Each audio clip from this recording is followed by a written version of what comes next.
네, 사랑하는 성도님들, 오늘 본문 말씀은 예레미야 애가 5장입니다. 우리가 지난 주일에도 함께 묵상했지만 이 말씀은 하나님 앞에 드리는 간구와 그리고 그들의 절망이 담겨있는 그런 말씀입니다. 예레미야 애가는 유다 왕국이 바벨론에 의해서 다 멸망한 후에 무너져버린 시온을 바라보면서 그 땅에서 울부짖는 그 사람들의 고통을 노래하고 있습니다. 특히 오늘 본문 5장 11절부터 22절에서는 종교적으로 또 정치적으로 사회적으로 질서가 모두 무너지고 하나님의 성전마저 다 파괴된 그 현실 앞에서 이스라엘 백성들이 느끼는 그 고통과 아픔, 더불어 영원하신 하나님의 보좌가 다시 세워지기를 간구하는 그 내용을 우리가 볼 수가 있습니다.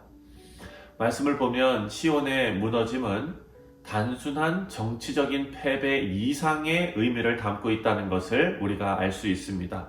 11절 말씀을 보면 대적들이 시온에서 부녀들을 유다 각 성읍에서 처녀들을 욕보였나이다. 사회적인 질서, 이 모든 것이 붕괴되었는데 이것이 얼마나 처참했는지 기록하고 있습니다. 이스라엘 백성들은 하나님께서 세우신 공동체의 모든 영역이 파괴된 것을 보면서 절망하고 있습니다. 12절에 그들의 지도자들이 모욕을 당하는 것도 나옵니다. 지도자들은 그들의 손에 매달리고 장로들의 얼굴도 존경을 받지 못하나이다.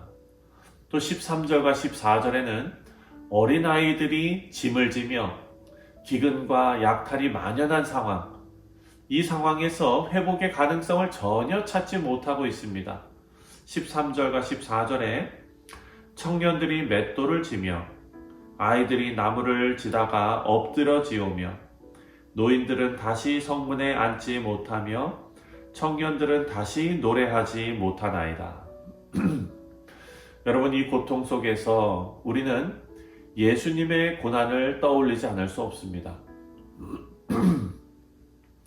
예수님께서 이 땅에 오셔서 겪으셨던 그 무시와 배신, 그리고 예수님의 그 십자가 고난, 여러분, 바로 이러한 인류의 절망과 죄악을 예수님께서 다 짊어지신 사건이었다라는 것을 우리는 기억해야 합니다.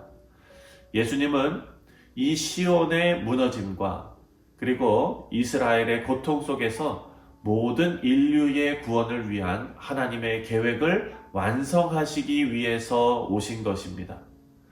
하지만 이 절망의 한가운데서 예레미야의 이 소망은 그 어려움 가운데에서도 꺾이지 않고 포기하지 않는 소망을 가지고 있음을 우리는 알 수 있습니다. 19절 말씀을 보면 여호와여, 주는 영원히 계시오며 주의 보좌는 대대에 이르나이다.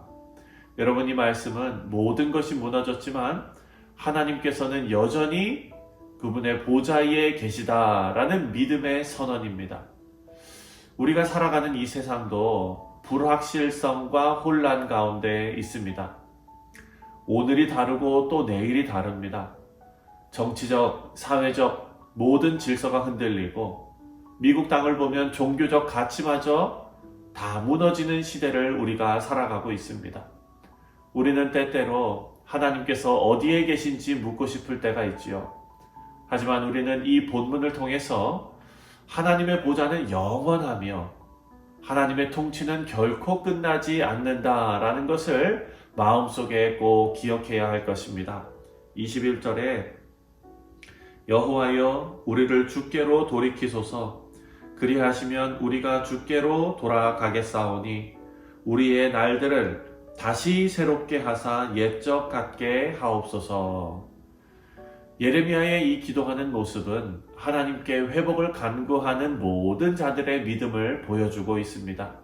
여러분, 이 기도는 단순히 시온의 회복을 구하는 데서 끝나는 것이 아니라 더 나아가 온 인류를 새롭게 하시는 하나님의 구속 역사를 기대하는 모습입니다. 이것은 곧 예수 그리스도를 통해서 완성될 약속입니다. 여러분, 이 말씀은 단지 과거 이스라엘의 역사적인 사건에 그치지 않습니다. 이 말씀은 우리에게 미래의 소망을 약속합니다. 그리고 그 소망의 핵심은 바로 예수 그리스도께서 다시 오셔서 이루실 궁극적인 회복입니다. 이 시온의 무너짐은 단순한 한 나라의 붕괴가 아니었고, 오늘날 교회의 어려움과 우리 개인적인 고통도 단순한 시대적인 문제로 끝나지 않습니다.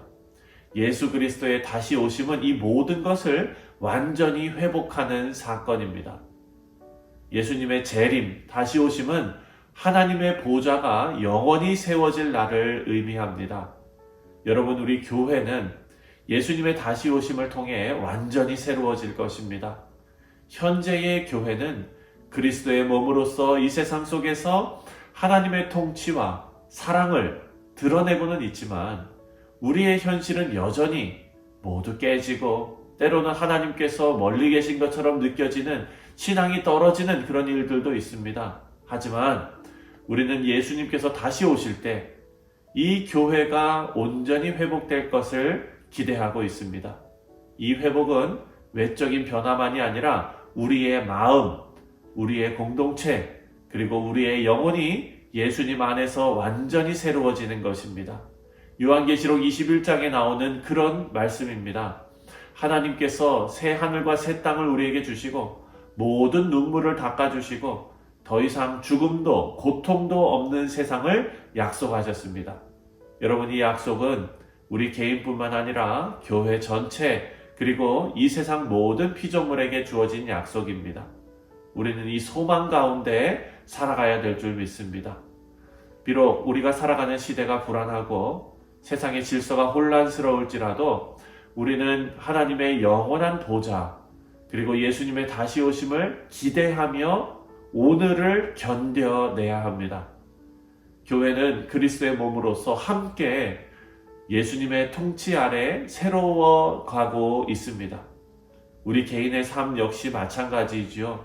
우리의 상처와 아픔, 무너진 현실 속에서도 하나님께서는 날마다 우리를 새롭게 하실 것입니다. 우리가 가진 모든 문제, 고난, 혼란 속에서 우리의 눈은 예수님의 재림을 향해 있어야 합니다. 그때에 우리는 예수님 안에서 완전한 회복을 누리게 될 것입니다. 그리고 우리는 그날까지 예수님의 다시 오심을 기다리며 세상의 빛과 소금이 되어야 될 줄 믿습니다. 그때가 멀지 않았습니다. 사랑하는 성도님들, 예레미야 애가의 이 마지막 구절은 참 인상적입니다. 22절에 예레미야가 이렇게 적었습니다. 주께서 우리를 아주 버리셨사오며 우리에게 진노하심이 참으로 크시니이다. 이 구절은 다소 절망적인 톤으로 끝나는 것 같습니다. 하지만 이는 결코 하나님의 구속 계획이 끝났다는 의미가 아닙니다. 오히려 하나님의 회복을 애타게 기다리는 자들의 심정을 반영하는 고백입니다. 우리도 아이고 죽겠어, 아이고 힘들어, 이런 말들을 달고 살지만 우리의 현실은 비참하고 하나님의 진노가 크게 느껴지지만 이 모든 것에도 불구하고 그들은 여전히 하나님을 향한 소망을 포기하지 않습니다. 그것이 바로 성도의 모습입니다. 예레미야 애가는 끝에서 우리에게 아주 중요한 메시지를 남기고 있습니다. 하나님의 회복이 아직 완전히 이루어지지 않았지만 우리는 하나님의 영원한 보좌가 확고히 세워질 그날을 소망하며 나아가야 한다라는 것입니다. 우리의 현실이 아무리 어둡더라도 하나님의 약속은 여전히 유효하고 우리는 하나님의 인도하심을 신뢰하며 기다려야 합니다. 그리고 그 약속의 완성은 다시 말씀드리지만 예수님의 다시 오심으로 이루어집니다. 말씀을 맺겠습니다. 사랑하는 성도님들, 우리는 예레미야 5장을 통해서 모든 질서가 무너졌을 때조차도 하나님께서 여전히 우리를 다스리고 계심을 배웠습니다. 예수님의 다시 오심을 통해서 우리의 상처를 치유하시고 교회를 회복시키실 하나님을 소망하면서 살아가시기를 바랍니다. 우리에게 주어진 현재의 고난 속에서도 하나님의 영원한 보좌는 흔들리지 않습니다. 또 그분의 사랑은 우리를 떠나지 않습니다. 예레미야 애가가 마지막에 남긴 그 메시지처럼 하나님의 회복이 아직 완성되지 않았을지라도 그분의 인도하심을 신뢰하며 기다리시는 우리 모두가 되시기를 바랍니다. 예수님의 재림을 통해 우리는 완전한 회복과 구원을 경험할 것입니다. 그 소망을 붙들고 다시 오실 날을 기대하는 믿음으로 오늘 하루도 승리하시는 우리 성도님들 되시기를 주님의 이름으로 축원드립니다. 기도하겠습니다.